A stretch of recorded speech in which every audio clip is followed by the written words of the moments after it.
Hi అండి, మీరు ఎలా ఉన్నారు? నేను బాగున్నానండి. ఈరోజు కర్రీ క్యాప్సికమ్ టమోటా ఉల్లిపాయ అండి. కట్ చేసి అయితే పెట్టుకున్నానండి. ఎలా చేసుకోవాలో చూపిస్తాను. స్టవ్ ఆన్ చేసుకొని కళాయి పెట్టుకొని ఆయిల్ అయితే వేసుకున్నానండి. ఆయిల్ వేడి అవ్వగానే నేను జీలకర్ర, కరివేపాకు, ఆవాలు అయితే వేసుకుంటున్నానండి. ముందుగా తాలింపులు కూడా వేగిపోయాయండి. మొదటగా అయితే నేను ఉల్లిగడ్డలు వేసుకుంటున్నాను. ఉల్లిపాయలు వేసుకున్న తర్వాతకి ఇలా తిప్పుకోవాలి.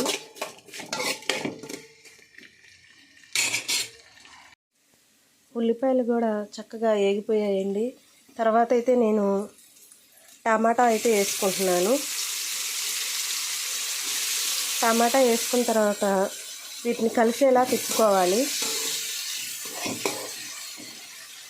కలిసేలా తిప్పుకొని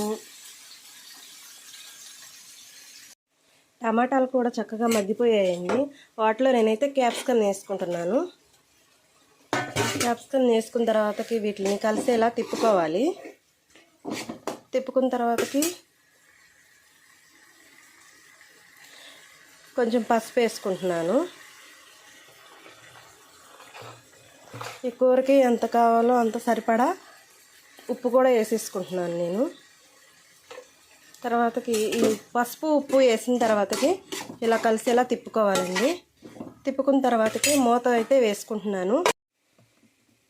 క్యాప్సికమ్ కూడా చక్కగా మగ్గిపోయిందండి. ఈ కూరకు తగినంత కారం అయితే వేసుకుంటున్నాను. దీంట్లో నేనైతే కొత్తిమీర వేసుకుంటున్నానండి. కొత్తిమీర వేసుకున్న తర్వాత ప్రతి కూరలో కూడా నేను గరం మసాలా వాడతాను. అలాగే ఈ క్యాప్సికమ్ కూరలో కూడా నేను గరం మసాలా అయితే వేసుకున్నాను. ఓ 10 నిమిషాలు మగ్గనివ్వాలి. క్యాప్సికమ్ కూర రెడీ అయిపోయిందండి. నేనైతే ఈ విధంగా చేసుకుంటాను. మీరు ఎలా చేసుకుంటారో తెలియదు. మా వీడియో కానీ నచ్చినట్లయితే ఒక లైక్ చేయండి.